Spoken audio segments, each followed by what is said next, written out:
व्यासाय भवनाशाय श्रीशाय गुणराशये हृद्याय शुद्धविद्याय मध्वाय च नमो नमः। नारायणाय परिपूर्णगुणार्णवाय विश्वोदय स्थितिलयो नियतिप्रदाय ज्ञानप्रदाय विबुधा सुरसौख्यदुःख सत्कारणाय वितताय नमो नमस्ते। ಶ್ರೀಗುರುಭ್ಯೋ ನಮಃ. ಹರಿ ಓಂ.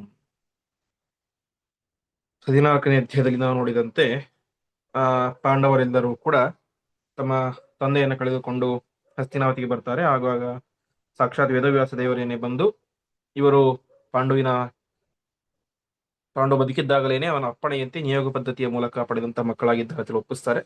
ಅದಾದ ಮೇಲೆ ಭೀಮಸೇನನ ಮೇಲೆ ವಿಪರೀತವಾದಂತಹ ದ್ವೇಷದಿಂದಾಗಿ ಅವನನ್ನ ಅನೇಕ ರೀತಿಯ ಕೊಲ್ಲಬೇಕು ಅಂತ ಪ್ರಯತ್ನ ಮಾಡ್ತಾರೆ. ಆದರೆ ಭೀಮ ಅದೆಲ್ಲವನ್ನು ಕೂಡ ಗೆದ್ದು ಬರ್ತಾನೆ. ಅದಾದ ಮೇಲೆ ಭೀಮಸೇನ ದೇವರು ಅವರ ಮೇಲೆ ತೋರ್ತಾ ಇದ್ದಂತಹ ಪಕ್ಷಪಾತವನ್ನು ಗಮನಿಸಿದಂತಹ ಪರಮಾತ್ಮ ಅಕ್ರೂರರ ಮೂಲಕ ಧೃತರಾಷ್ಟ್ರನಿಗೆ ಉಪದೇಶವನ್ನು ಮಾಡಿಸ್ತಾನೆ. ಆದರೆ ಧೃತರಾಷ್ಟ್ರ ಕೇಳೋದಿಲ್ಲ. ಕೊನೆಗೆ ಅರ್ಜುನ ಮತ್ತು ಭೀಮ ಮತ್ತು ಸಹದೇವ 3 ಜನರು ಕೂಡ ಕೃಷ್ಣನ ಬಳಿಗೆ ಬರ್ತಾರೆ. ಅಲ್ಲಿ ಅನೇಕ ರೀತಿಯಾದ ವಿದ್ಯಾಭ್ಯಾಸಗಳನ್ನು ಮಾಡ್ತಾರೆ. ಅದಾದ ಮೇಲೆ ಪರಮಾತ್ಮ ಉದ್ಧವನನ್ನ ಗೋಕುಲಕ್ಕೆ ಕಳುಹಿಸಿ ನಂದಗೋಪಾದಿಗಳಿಗೆ ಇದ್ದಂತಹ ವಿರಹದಿಂದ ಉಂಟಾದಂತಹ ದುಃಖವನ್ನ ದೂರ ಮಾಡಿದ ಅಂತ ಇಷ್ಟು 14ನೇ ಅಧ್ಯಾಯದಲ್ಲಿ ನೋಡಿದ್ವಿ. ಮುಂದೆ 15ನೇ ಅಧ್ಯಾಯದಲ್ಲಿ ವಿಶೇಷವಾಗಿ ಪಾಂಡವರ ವಿದ್ಯಾಭ್ಯಾಸದ ಬಗ್ಗೆ, ಶಸ್ತ್ರಾಭ್ಯಾಸದ ಬಗ್ಗೆ ತಿಳಿಸ್ತಾ ಹೋಗ್ತಾರೆ. ಇಂತಹ 15ನೇ ಅಧ್ಯಾಯದನ್ನ ಇವತ್ತಿಂದ ನಾವು ಪ್ರಾರಂಭ ಮಾಡೋಣ. ಮೊದಲ ಶ್ಲೋಕ. ಏವಂ ಪ್ರಶಾಸತಿ ಜಗತ್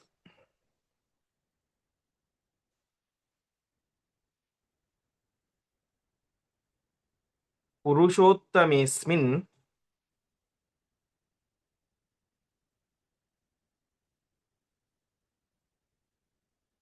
ಭೀಮಾರ್ಜುನೌತು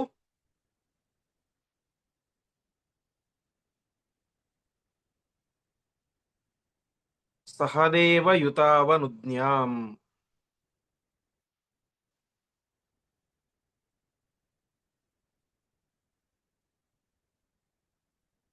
ಕೃಷ್ಣಾದವಾಪ್ಯವರ್ಷ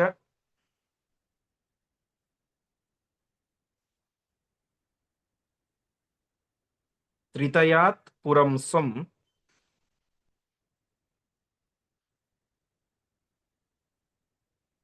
ಆಜಗ್ಮತುಃ ಹರಿಸುತೇನ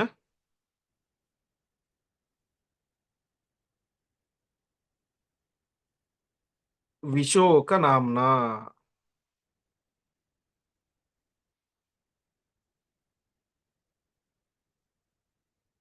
ಪದಚ್ಛೇದ.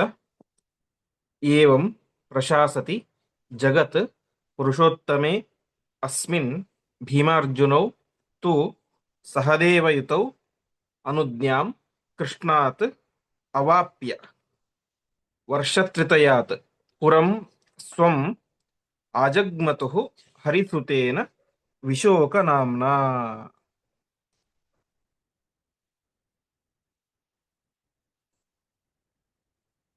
ಈ ರೀತಿಯಾಗಿ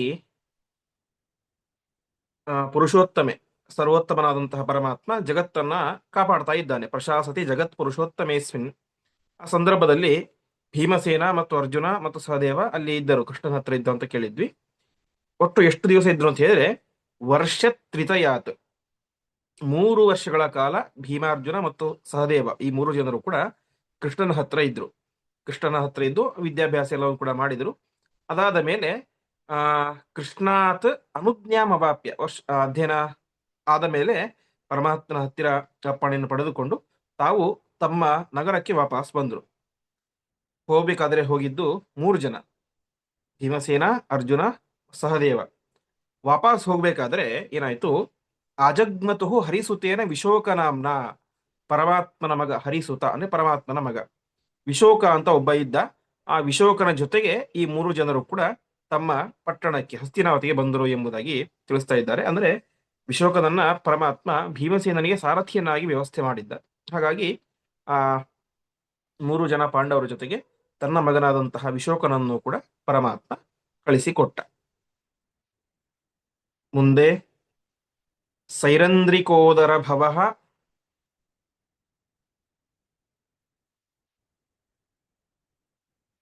ಸತು ನಾರದಸ್ಯ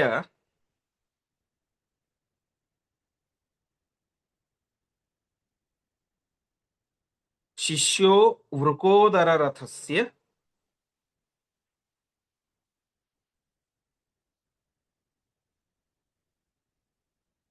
ಬಭೂವ ಯಂತ.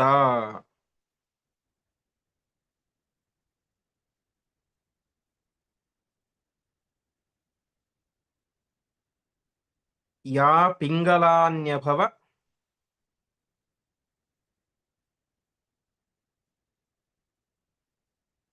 ಆತ್ಮನಿ ಸಂಸ್ಥಿತಂ ತಂ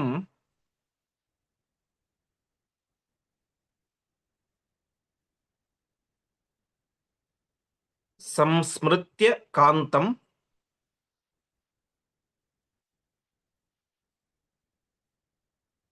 ಉರುಗಾಯಮಭೂತ್ ತ್ರಿವಕ್ರ.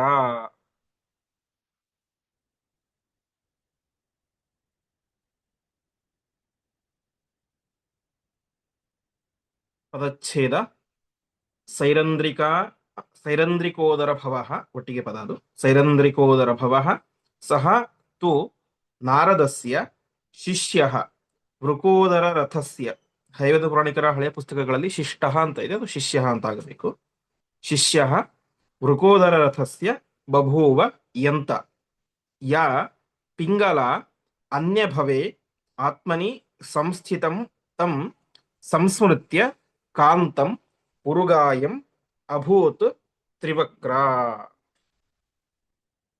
ಈ ವಿಶೋಕ ಯಾರು, ಯಾರ ಮಗ ಅವನು, ಕೃಷ್ಣನ ಮಡದಿ ಯಾರು, ಹಾಗಾದರೆ ಅವನ ತಾಯಿ ಯಾರು ಎಂಬುದಾಗಿ ಆಚಾರ್ಯರು ತಿಳಿಸ್ತಾ ಇದ್ದಾರೆ. ಅವನು ತ್ರಿವಕ್ರೆಯ ಮಗ ಎಂಬುದಾಗಿ ತಿಳಿಸ್ತಾ ಇದ್ದಾರೆ. ತ್ರಿವಕ್ರೆ ಯಾರು ಅಂತಂದ್ರೆ, ನಾವು ಹಿಂದೆ 13ನೇ ಅಧ್ಯಾಯದಲ್ಲಿ ನೋಡಿದ್ದೇವೆ.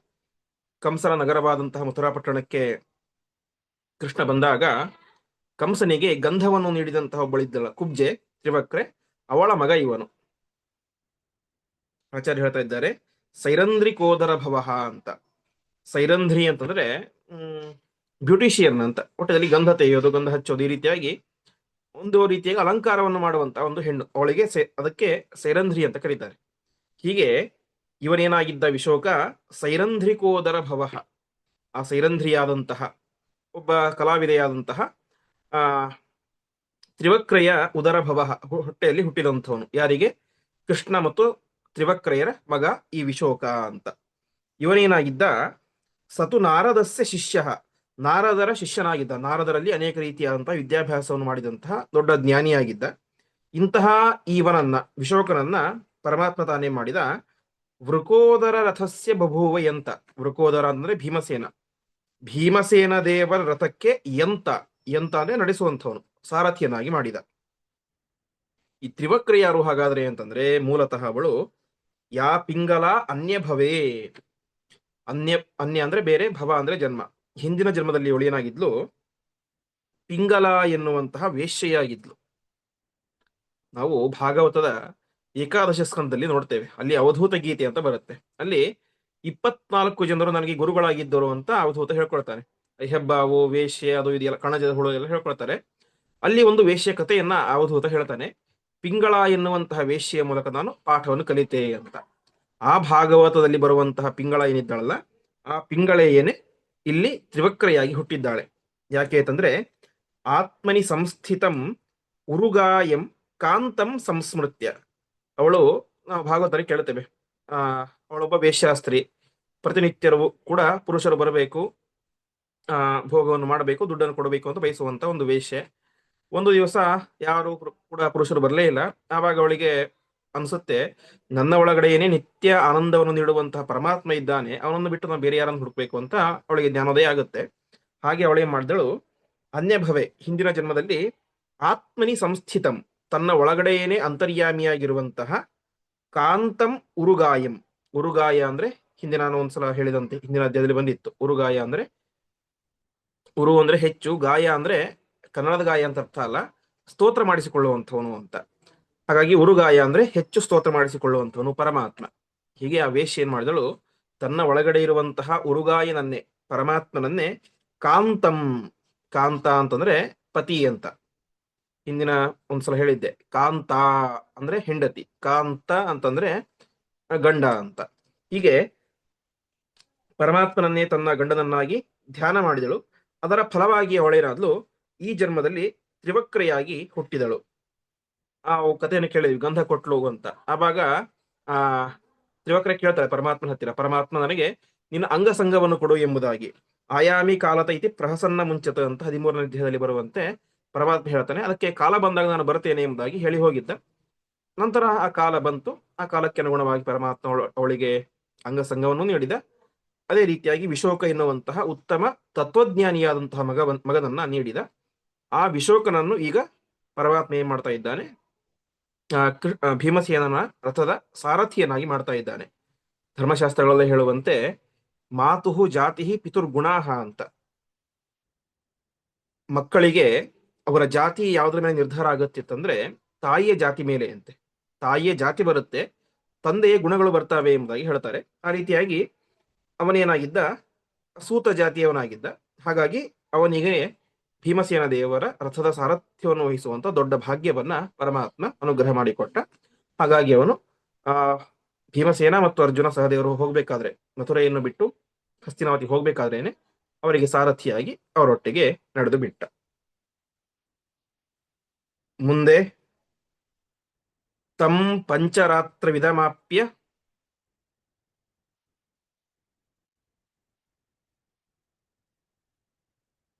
ಸುಸಾರಥಿಂ ಸಹ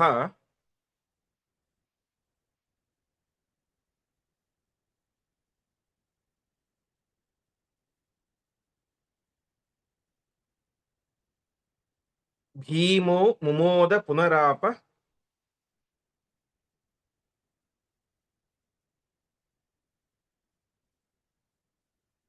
ಪರಾತ್ಮ ವಿದ್ಯಾಂ.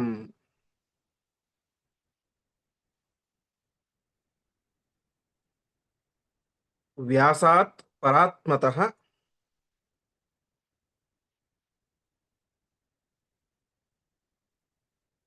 ಉವಾಚ ಚ ಫಲ್ಗುನಾದಿ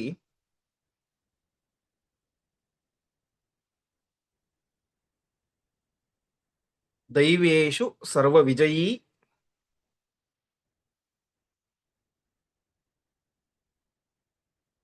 ಪರವಿದ್ಯೈಷಃ.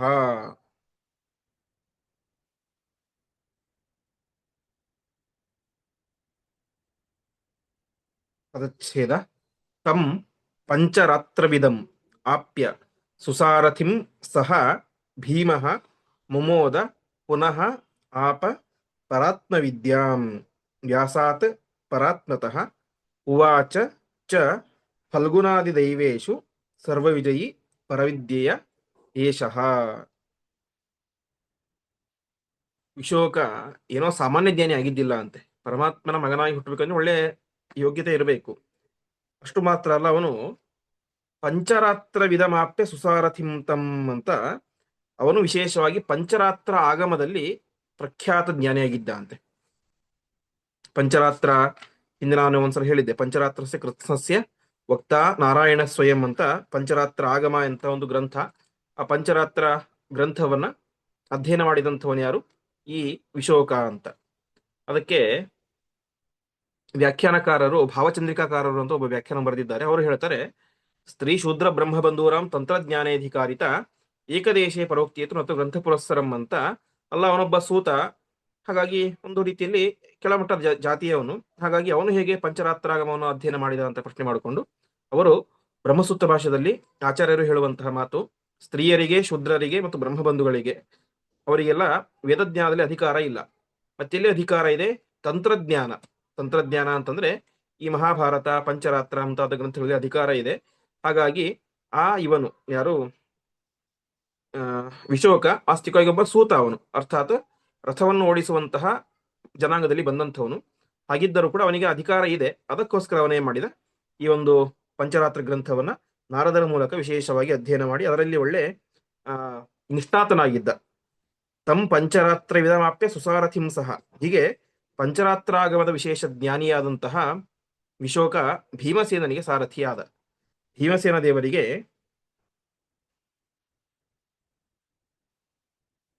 ಭಾರಿ ಸಂತೋಷ ಆಯ್ತು ಅಂತ. ಯಾಕೆಂತಂದ್ರೆ ಸಾರಥಿಯಾಗಿ ಬಂದಂಥವನು ಬರೀ ಸಾರಥಿ ಆಗಿಬಿಟ್ರೆ ಅವನಿಗೆ ಕೆಲಸ ಏನು? ಬರೀ ರಥವನ್ನು ಓಡಿಸುವಂತ ಕೆಲಸ ಅಷ್ಟೇ. ಆದರೆ ಇಂತಹ ಜ್ಞಾನಿಯಾದಂತಹ ಪರಮಾತ್ಮನ ಮಗನಾದಂತಹ ಪಂಚರಾತ್ರಾಗಮನ ಚೆನ್ನಾಗಿ ಅಧ್ಯಯನ ಮಾಡಿದಂತ ಒಬ್ಬ ಜ್ಞಾನಿಯಾದಂಥವನು ನನಗೆ ಸಾರಥಿಯಾಗಿ ಬಂದಿದ್ದಾನೆ ಅಂತ ಭೀಮಸೇನ ದೇವರಿಗೆ ಭಾರಿ ಆನಂದ ಆಯಿತು.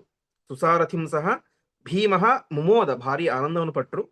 ಅದಾದ ಮೇಲೆ ಆ ಭೀಮಸೇನ ದೇವರು ತಾವೇ ಮಾಡಿದ್ರು, ಮತ್ತೆ ಮುಂದೆ ಪರಾತ್ಮ ವಿದ್ಯಾಂ, ಮತ್ತೆ ಆ ಒಂದು ಒಳ್ಳೆಯ ತತ್ವಜ್ಞಾನವನ್ನ ವ್ಯಾಸಾತ್ ಪರಾತ್ಮತಃ, ಪರಾತ್ಮ ಅಂದ್ರೆ ಸರ್ವೋತ್ತಮರಾದಂತಹ ವೇದವ್ಯಾಸ ದೇವರಿಂದಾಗಿ ಮತ್ತೆ ಉತ್ತಮವಾದಂತಹ ತತ್ವಜ್ಞಾನದ ಅಧ್ಯಯನವನ್ನು ಮಾಡಿ, ತಾವು ಅಧ್ಯಯನ ಮಾಡಿದಂತಹ ಆ ಜ್ಞಾನವನ್ನ ದೈವೇಶು ಅರ್ಜುನಾದಿ ಫಲ್ಗುನಾದಿಶು ಅಂದ್ರೆ ದೈವಾಂಶ ಸಂಭೂತರಾದಂತಹ ಅರ್ಜುನ ಮುಂತಾದಂತಹ ವ್ಯಕ್ತಿಗಳಿಗೆ ಅದನ್ನು ಉಪದೇಶ ಮಾಡಿದ ಎಂಬುದಾಗಿ ತಿಳಿಸ್ತಾ ಇದ್ದಾರೆ. ಈ ರೀತಿಯಾಗಿ ಭೀಮಸೇನ ದೇವರ ಸಾರಥಿಯಾಗಿ ವಿಶೋಕ ಬಂದ. ಅದಾದ ಮೇಲೆ ಭೀಮಸೇನ ದೇವರು 3 ವರ್ಷ ಮಾತ್ರ ಅಧ್ಯಯನ ಮಾಡಿದ್ದಲ್ಲ, ಅದಾದ ಮೇಲೆ ಮತ್ತೆ ವೇದವ್ಯಾಸ ದೇವರಿಂದಾಗಿ ಅನೇಕ ರೀತಿಯಾದಂತಹ ತತ್ವಜ್ಞಾನದ ಉಪದೇಶವನ್ನು ಪಡೆದುಕೊಂಡ್ರು. ತಾವು ಪಡೆದುಕೊಂಡಂತಹ ಉಪದೇಶವನ್ನ ದೇವಾಂಶ ಸಂಭೂತರಾದಂತಹ ಅರ್ಜುನ ಮುಂತಾದಂತಹ ವ್ಯಕ್ತಿಗಳಿಗೆ ಅದನ್ನು ಉಪದೇಶ ಮಾಡಿದರು. ಮುಂದೆ ಸರ್ವಾನ್ ಅಭಾಗವತ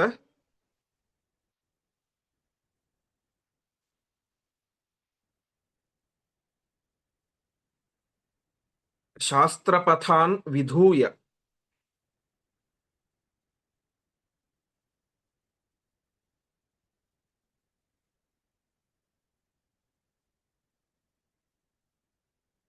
ಮಾರ್ಗಂ ಚಕಾರ ಸತು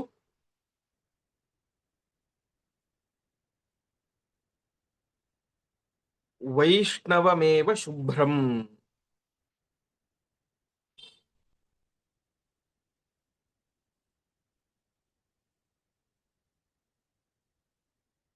ಕ್ರೀಡಾರ್ಥಮೇವ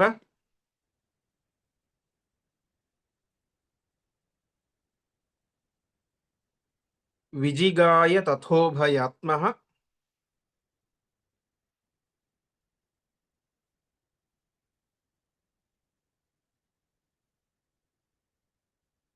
ಯುದ್ಧೇ ಬಲಂ ಚ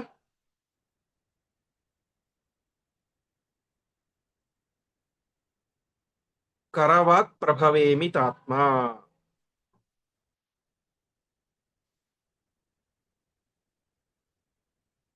ಪದಚ್ಛೇದ ಸರ್ವಾನ್ ಅಭಾಗವತ ಶಾಸ್ತ್ರಪಥಾನ್ ವಿಧೂಯ ಮಾರ್ಗಂ ಚಕಾರ ಸಹ ತು ವೈಷ್ಣವಂ ಏವ ಶುಭ್ರಂ ಕ್ರೀಡಾರ್ಥಂ ಏವ ವಿಜಿಗಾಯ ತಥಾ ಉಭಯಾತ್ಮಃ ಯುದ್ಧೇ ಬಲಂ ಚ ಕರವಾಕ್ ಪ್ರಭವೆ ಅಮಿತಾತ್ಮ.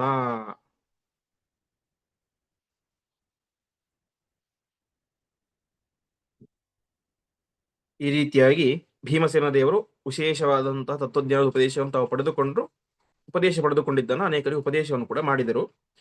ಈ ರೀತಿಯಾಗಿ ಅಧ್ಯಯನ ಎಲ್ಲ ಒಂದು ಹಂತಕ್ಕೆ ಆದ ಮೇಲೆ ಭೀಮಸೇನ ದೇವರು ಮಾಡಿದಂತಹ ಕೆಲಸ ಸರ್ವಾನ್ ಅಭಾಗವತ ಶಾಸ್ತ್ರ ಪಥಾನ್ ವಿಧೂಯ. ಆಗಿನ ಕಾಲದಲ್ಲಿ ಹಿಂದೆ ನಾವು ನೋಡಿದಂತೆ ಈ ಜರಾಸಂಧ ಮುಂತಾದಂಥವರೆಲ್ಲರೂ ಕೂಡ ಎಲ್ಲ ಕಡೆಗೆ ವೈಷ್ಣವರನ್ನ ವಿರೋಧಿಸುವಂತಹ ಒಂದು ಕ್ರಮವನ್ನು ಹಾಕಿಬಿಟ್ಟಿದ್ರು. ಜರಾಸಂಧ ಪ್ರಬಲ ಶೈವವಾದಿ, ಹಾಗಾಗಿ ಎಲ್ಲ ಕಡೆಯೂ ಕೂಡ ವೈಷ್ಣವ ಪದ್ಧತಿಗಳು ನಿಲ್ಲುವಂತೆ ಒಂದು ರೀತಿಯಲ್ಲಿ ನಿಯಮಗಳನ್ನು ಮಾಡಿಬಿಟ್ಟಿದ್ದ. ಭೀಮಸೇನ ದೇವರು ತಾವೇ ಮಾಡ್ತಾ ಇದ್ದಾರೆ ಅಭಾಗವತ ಶಾಸ್ತ್ರ ಪಥಾನ್, ಪರಮಾತ್ಮನ ತತ್ವಕ್ಕೆ ವಿರುದ್ಧವಾದಂತಹ ಎಲ್ಲ ಮಾರ್ಗಗಳನ್ನ ಎಲ್ಲವನ್ನು ಕೂಡ ತಾವೇ ಮಾಡಿದ್ರು. ವಿಧೂಯ, ತಾವು ಅವುಗಳನ್ನೆಲ್ಲ ನಾಶ ಮಾಡಿ ಏನ್ ಮಾಡಿದ್ರು, ವೈಷ್ಣವಮೇವ ಶುಭ್ರಂ ಚಕಾರ, ಎಲ್ಲರೂ ಕೂಡ ಶುಭ್ರವಾದಂತಹ ಪರಿಶುದ್ಧವಾದಂತಹ ವೈಷ್ಣವ ಮಾರ್ಗದಲ್ಲಿ ನಡೆಯುವಂತೆ ಮಾಡಿದರು. ಹೀಗೆ ಭೀಮಸೇನ ದೇವರು ಬರೀ ಯುದ್ಧ ಮಾಡಿ ಅವರನ್ನು ಸೋಲಿಸಿದ್ರು ಮಾತ್ರ ಅಲ್ಲ, ಎಲ್ಲ ಅವೈಷ್ಣವ ಪದ್ಧತಿಗಳನ್ನು ಕೂಡ ನಿರಾಕರಣೆ ಮಾಡಿ ಪರಮಾತ್ಮನ ಸರ್ವೋತ್ತಮತ್ವವನ್ನು ಸಾರುವಂತಹ ಪದ್ಧತಿಗಳನ್ನು ಎಲ್ಲ ಕಡೆ ಹುಟ್ಟು ಹಾಕಿದರು. ಅದಾದ ಮೇಲೆ ಭೀಮಸೇನ ದೇವರು ತಾವೇ ಮಾಡ್ತಾ ಇದ್ದಾರೆ ಕ್ರೀಡಾರ್ಥಮೇವ, ಕ್ರೀಡೆಗೋಸ್ಕರ, ಅರ್ಥಾತ್ ಸುಮ್ಮನೆ ಒಂದು ರೀತಿಯಲ್ಲಿ ಆಟದ ರೀತಿಯಲ್ಲಿ ತಾವೇ ಮಾಡಿದ ವಿನೋದದ ಹಿನ್ನೆಲೆಯಲ್ಲಿ ವಾಸ್ತವಿಕವಾಗಿ ಭೀಮಸೇನ ದೇವರು ಸರ್ವಜ್ಞರಾದಂತಹ ಆ ಭೀಮಸೇನ ದೇವರು ಕರವಾಕ್ಪ್ರಭವೇ ಯುದ್ಧೆ ಬಲರಾಮ ದೇವರನ್ನು ಸೋಲಿಸಿದರು ಅಂತೆ. ಬಲರಾಮ ದೇವರು ಅವರನ್ನ ಏನ್ ಮಾಡಿದ್ರು, ಕರವಾಕ್ಪ್ರಭವೇ, ಕರದಿಂದ ಉಂಟಾದಂತಹ ಯುದ್ಧ ಮತ್ತು ವಾಕ್ನಿಂದಾಗಿ ಉಂಟಾದಂತಹ ಯುದ್ಧ ಅಂತ. ಕರ ಅಂದ್ರೆ ಕೈ ಅಂದ್ರೆ ಬಾಹು ಯುದ್ಧ, ವಾಕ್ ಅಂದ್ರೆ ಬಾಯಿ, ಅದರಿಂದ ಉಂಟಾದ ಯುದ್ಧ ಅಂದ್ರೆ ವಾದ. ಹೀಗೆ ಬಾಹು ಯುದ್ಧದಲ್ಲಿ ಮತ್ತು ವಾಗ್ಯುದ್ಧದಲ್ಲಿ ಎರಡೂ ಯುದ್ಧಗಳಲ್ಲಿ ಕೂಡ ಭೀಮಸೇನ ದೇವರು ಏನ್ ಮಾಡಿದ್ರು, ಬಲರಾಮನನ್ನ ಸೋಲಿಸಿದರು. ಹಾಗೆ ನೋಡಿದರೆ ಬಲರಾಮ ದೇವರು ಭೀಮಸೇನನಿಗೆ ಗದಾವಿದ್ಯೆಯನ್ನು ಹೇಳಿಕೊಟ್ಟಂತಹ ಗುರು. ಅಂತಹ ಇವರನ್ನು ಕೂಡ, ಬಲರಾಮ ದೇವರನ್ನು ಕೂಡ ವಿನೋದಕ್ಕೋಸ್ಕರ, ತಮಾಷೆಗೋಸ್ಕರ ಒಂದು ವಾಗ್ಯುದ್ಧದಲ್ಲಿ ಅಥವಾ ಬಾಹುಯುದ್ಧದಲ್ಲಿ ಬಲರಾಮ ದೇವರನ್ನು ಸೋಲಿಸ್ತಾ ಇದ್ದಾರೆ. ಈ ರೀತಿಯಾಗಿ ಭೀಮಸೇನ ದೇವರು ಆಗಿನ ಕಾಲದ ಎಲ್ಲ ವೈಷ್ಣವ ಪದ್ಧತಿಗಳನ್ನು ಕೂಡ ನಿರಾಕರಣೆ ಮಾಡಿ ಶುದ್ಧವಾದಂತಹ ವೈಷ್ಣವ ಸಂಪ್ರದಾಯ, ಪರಮಾತ್ಮನ ಸರ್ವೋತ್ತಮತ್ವವನ್ನು ಸಾರುವಂತಹ ಒಂದು ಧ್ಯಾನದ ಒಂದು ಪರಂಪರೆಯನ್ನ ಎಲ್ಲ ಕಡೆಗೆ ಹಾಕ್ತಾ ಬರ್ತಾ ಇದ್ದಾರೆ. ಮುಂದೆ ನಿತ್ಯ ಪ್ರಭೂತ ಸುಶುಭ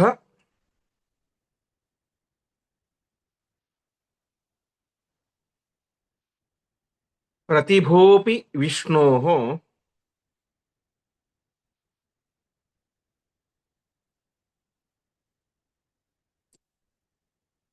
ಶ್ರುತ್ವಾ ಪರಾಂ ಪುನರಪಿ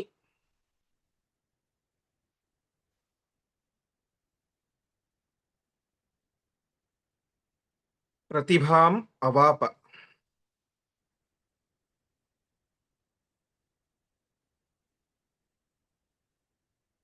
ಕೋ ನಾಮ ವಿಷ್ಣು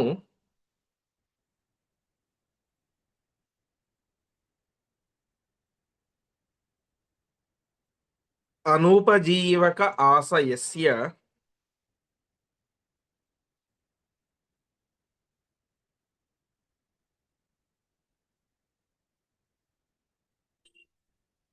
ನಿತ್ಯಾಶ್ರಯಾದ್ ಅಭಿಹಿತ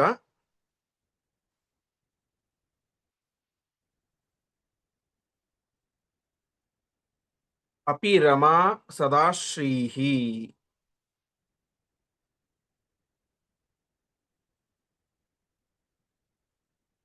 ಪದಚ್ಛೇದ. ನಿತ್ಯ ಪ್ರಭೂತ ಸುಶುಭ ಪ್ರತಿಭಾ ಅಪಿ ವಿಷ್ಣೋಃ ಶ್ರುತ್ವಾ ಪರಾಂ ಪುನಃ ಅಪಿ ಪ್ರತಿಭಾಂ ಅವಾಪ. ಕಹ ನಾಮ ವಿಷ್ಣುನುಪಜೀವಕಃ ಆಸ ಯಸ್ಯ ನಿತ್ಯಾಶ್ರಯಾತ್ ಅಭಿಹಿತ ಅಪಿ ರಮಾ ಸದಾಶ್ರೀಹಿ. ಭೀಮಸೇನ ದೇವರ ಪ್ರತಿಭೆ ಎಂತಹದ್ದು ವಾಸ್ತವಿಕವಾಗಿ ನಿತ್ಯ ಪ್ರಭೂತ ಸುಶುಭ ಪ್ರತಿಭಾ. ನಿರಂತರವಾಗಿ ಭೀಮಸೇನ ದೇವರಲ್ಲಿ ಉತ್ತಮವಾದಂತಹ ತತ್ವಜ್ಞಾನ ಇದೆ, ಒಳ್ಳೆ ಪ್ರತಿಭೆ ಇದೆ. ಅಂತಹ ಪ್ರತಿಭಾ ಸಂಪನ್ನರಾಗಿದ್ದರೂ ಕೂಡ ಭೀಮಸೇನ ದೇವರು ಏನ್ ಮಾಡ್ತಾ ಇದ್ದಾರೆ, ವಿಷ್ಣೋಹೋ ಶುತ್ವ ಪರಾಂ ಪ್ರತಿಭಾಂ ಅವಾಪ. ಮತ್ತೆ ವೇದವ್ಯಾಸ ದೇವರಿಂದಾಗಿ ಆ ತತ್ವಜ್ಞಾನದ ಉಪದೇಶವನ್ನು ಪಡೆದುಕೊಂಡು ಇನ್ನಷ್ಟು ವಿಶಿಷ್ಟವಾದಂತಹ ಜ್ಞಾನವನ್ನ ಸಂಪಾದನೆ ಮಾಡ್ತಾ ಇದ್ದಾರೆ. ಯಾಕೆ ಅಂತಂದ್ರೆ, ಕೋನಾಮ ವಿಷ್ಣು ಅನುಪಜೀವಕ, ವಿಷ್ಣು ಅನುಪಜೀವಕ, ಪರಮಾತ್ಮನನ್ನ ಆಶ್ರಯಿಸದೇ ಇರುವಂತಹ ವ್ಯಕ್ತಿ ಯಾರಿದ್ದಾರೆ? ಜಗತ್ತಿನಲ್ಲಿರುವಂತಹ ಪ್ರತಿಯೊಬ್ಬರೂ ಕೂಡ ಪರಮಾತ್ಮನನ್ನ ಆಶ್ರಯಿಸಿಕೊಂಡೇ ಇದ್ದಾರೆ. ಪರಮಾತ್ಮನ ಅನುಗ್ರಹ, ಅವನ ಆಶ್ರಯ ಪ್ರತಿಯೊಬ್ಬರಿಗೂ ಬೇಕೇ ಬೇಕು. ಅವನಿಲ್ಲದೆ ಜಗತ್ತಿನಲ್ಲಿ ಏನು ಕೂಡ ನಡೆಯಲಿಕ್ಕೆ ಸಾಧ್ಯ ಇಲ್ಲ. ಯಾಕೆ ಅಂತಂದ್ರೆ, ನಿತ್ಯಾಶ್ರಯಾದ ಅಭಿಹಿತಾಪಿ ರಮಾ ಸದಾಶ್ರೀಹಿ ಅಂತ ಯಾವಾಗಲೂ ಕೂಡ ಪರಮಾತ್ಮನ ಜೊತೆಗೆ ಇರುವಂತಹ ಲಕ್ಷ್ಮೀದೇವಿಯು ಕೂಡ ಏನಾಗಿದ್ದಾಳೆ, ಪರಮಾತ್ಮನನ್ನೇ ಆಶ್ರಯಿಸಿಕೊಂಡಿದ್ದಾಳೆ. ನಿತ್ಯ ಆಶ್ರಯಾತ್ ಶ್ರೀಹಿ, ಅವಳನ್ನ ಶ್ರೀ ಅಂತ ಕರೀತಾರೆ. ಲಕ್ಷ್ಮೀದೇವಿಯನ್ನ ಯಾಕೆ ಕರೀತಾರೆ? ನಿತ್ಯ ಆಶ್ರಯಾತ್, ಯಾವಾಗಲೂ ಕೂಡ ಪರಮಾತ್ಮನ ಆಶ್ರಯದಲ್ಲಿ ಇದ್ದಾಳೆ, ಹಾಗಾಗಿ ಹೇಳಿ ಅವಳನ್ನ ಶ್ರೀ ಅಂತ ಕರೀತಾರೆ. ಅಂತಹ ನಿತ್ಯ ಮುಕ್ತಳಾದಂತಹ ಲಕ್ಷ್ಮೀದೇವಿಯೇನೆ ಪರಮಾತ್ಮನ ಆಶ್ರಯದಲ್ಲಿ ಇರಬೇಕಾದ್ರೆ ಉಳಿದ ಎಲ್ಲರೂ ಕೂಡ ಪರಮಾತ್ಮನ ಆಶ್ರಯದಲ್ಲಿ ಇರಲೇಬೇಕು. ಹಾಗೆ ಭೀಮಸೇನ ದೇವರು ಕೂಡ ತಾವೇನ್ ಮಾಡಿದ್ದಾರೆ, ದೊಡ್ಡ ತತ್ವಜ್ಞಾನಿಗಳಾಗಿದ್ದರೂ ಕೂಡ ಪರಮಾತ್ಮನ ಮುಖದಿಂದಾಗಿ ತತ್ವಜ್ಞಾನದ ಉಪದೇಶವನ್ನ ಪಡೆದುಕೊಳ್ಳುತ್ತಾ ಇದ್ದಾರೆ ಅಂತ ಒಟ್ಟಿನಲ್ಲಿ ನಿರಂತರವಾಗಿ ಭೀಮಸೇನ ದೇವರು ಕೃಷ್ಣನ ಹತ್ತಿರ, ಅದೇ ರೀತಿಯಾಗಿ ವೇದವ್ಯಾಸ ದೇವರ ಹತ್ತಿರ ತತ್ವಜ್ಞಾನದ ಉಪದೇಶವನ್ನ ಪಡೆದುಕೊಳ್ಳುತ್ತಾ ಇದ್ದಾರೆ. ಮತ್ತೆ ವ್ಯಾಸಾತ್ ಅವಾಪ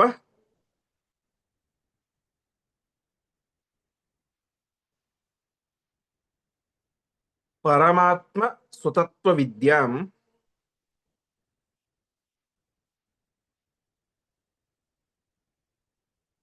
ಧರ್ಮಾತ್ಮಜೋಪಿ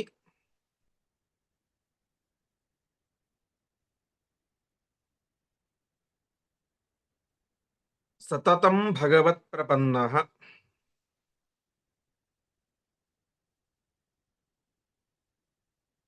ತೇ ಪಂಚ ಪಾಂಡುತನಯಾಃ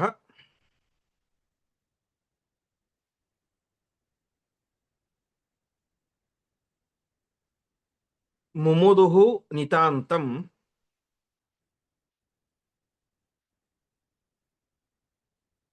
ಸದ್ಧರ್ಮಚಾರಿಣಃ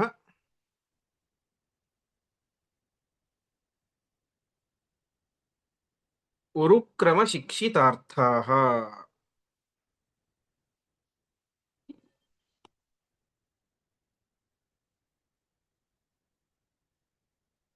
ಪದಚ್ಛೇದ.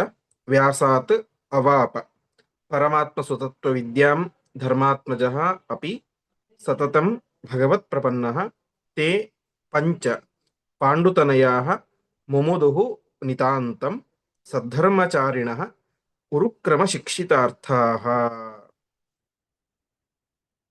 ವ್ಯಾಸಾದವಾಪ ಧರ್ಮಾತ್ಮಜೋಪಿ ನಿರಂತರ ಪರಮಾತ್ಮನ ಪಾದ ಸೇವೆಯನ್ನು ಮಾಡ್ತಾ ಇದ್ದಂತಹ ಭಗವತ್ ಪ್ರಪನ್ನ ಪರಮಾತ್ಮನ ಪಾದವನ್ನು ಹಿಡಿದುಕೊಂಡಂತಹ ಧರ್ಮಾತ್ಮಜ ಯುಧಿಷ್ಠಿರನು ಕೂಡ ತಾನೇ ಮಾಡಿದ ವ್ಯಾಸಾತ್ ವೇದವ್ಯಾಸ ದೇವರಿಂದಾಗಿ ಆ ಒಳ್ಳೆಯ ತತ್ವಜ್ಞಾನವನ್ನ ಪಡೆದುಕೊಂಡ. ಈ ರೀತಿಯಾಗಿ ಭೀಮಸೇನ ದೇವರು ಕೂಡ ವೇದವ್ಯಾಸರಿಂದ ತತ್ವಜ್ಞಾನದ ಉಪದೇಶ ಪಡೆದುಕೊಂಡಿದ್ದಾರೆ. ಅದೇ ರೀತಿಯಾಗಿ ಯುಧಿಷ್ಠಿರನು ಕೂಡ ತಾನು ವೇದವ್ಯಾಸ ದೇವರಿಂದಾಗಿ ಒಳ್ಳೆಯ ತತ್ವಜ್ಞಾನದ ಉಪದೇಶವನ್ನು ಪಡೆದುಕೊಂಡ. ಈ ರೀತಿಯಾಗಿ ತೇ ಪಂಚ ಪಾಂಡುತನಯ ಆ 5 ಜನ ಪಾಂಡುವಿನ ಮಕ್ಕಳು ಕೂಡ ನಿರಂತರವಾಗಿ ಸದ್ಧರ್ಮಚಾರಿಣ ಯಾವ ದಿವಸವೂ ಕೂಡ ಅಧರ್ಮದ ಹಾದಿಯನ್ನು ಹಿಡಿದಿಲ್ಲ. ಸದ್ಧರ್ಮಚಾರಿಣ ಒಳ್ಳೆಯ ಧರ್ಮದ ಮಾರ್ಗದಲ್ಲಿ ನಡೀತಾ ಇದ್ರು. ಉರುಕ್ರಮ ಶಿಕ್ಷಿತಾರ್ಥ ಪರಮಾತ್ಮನಿಂದಾಗಿ ತಾವು ತತ್ವಜ್ಞಾನದ ಉಪದೇಶವನ್ನು ಪಡೆದುಕೊಂಡಂತಹ ವ್ಯಕ್ತಿಗಳಾಗಿ ಏನಾದರೂ ನಿತಾಂತಂ ಮುಮುದು ವಿಶೇಷವಾದಂತಹ ಆನಂದವನ್ನು ಪಡ್ತಾ ಇದ್ದಾರೆ ಅಂತ ಈ ರೀತಿಯಾಗಿ ಆ ವೇದವ್ಯಾಸ ದೇವರಿಂದಾಗಿ ಧರ್ಮರಾಜನು ಕೂಡ ಶಾಸ್ತ್ರದ ಉಪದೇಶವನ್ನು ಪಡೆದುಕೊಂಡ.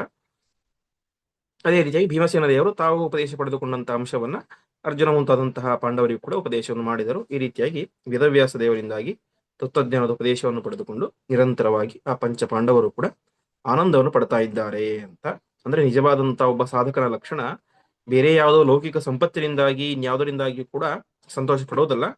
ನಿಜವಾದಂತಹ ಆನಂದ ಅಂತಂದ್ರೆ ತತ್ವಜ್ಞಾನದಿಂದಾಗಿ ಬರುವಂತಹ ಆನಂದ. ಆ ಆನಂದವೇ ಶ್ರೇಷ್ಠವಾದಂತಹ ಆನಂದ. ಆ ಆನಂದವನ್ನು ಯಾರು ಪಡ್ತಾರೋ ಅವನೇ ನಿಜವಾದಂತಹ ಸಾಧಕರಾದಂತಹ ಜೀವಿಯಾಗ್ತಾನೆ ಅಂತ ನಮಗೆ ಪುರಾಣಗಳೆಲ್ಲ ಸಾರಿ ಹೇಳ್ತವೆ.